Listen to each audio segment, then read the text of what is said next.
तुम्हाला सोयाबीनची भुर्जी दाखवणार आहे। मी त्याच्यासाठी एक मोठी वाटी सोयाबीन घेतलेलं आहे। ते उकळत्या पाण्यात टाकून भिजवून फोडून तोडून घेतलेलं आहे।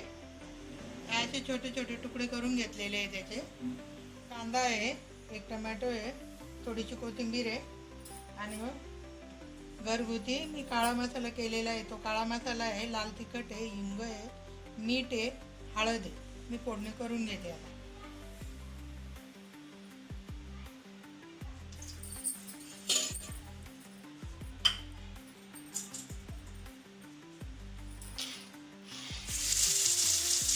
कांदा टाकलेला आहे, तेल गरम झालं।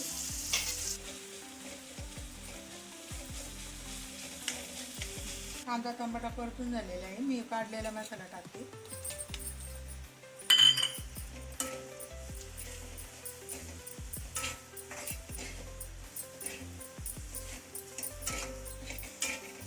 मसाला परतून झालेला आहे, सोयाबीन टाकली मी।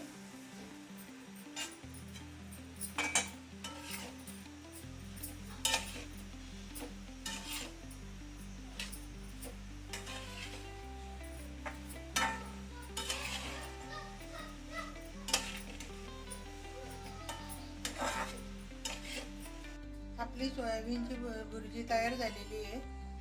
तुम्ही पण करून बघा, खाऊन बघा, खूप छान लागते। आणि जर माझा व्हिडिओ आवडला असता तर मला कमेंट करून सांगा।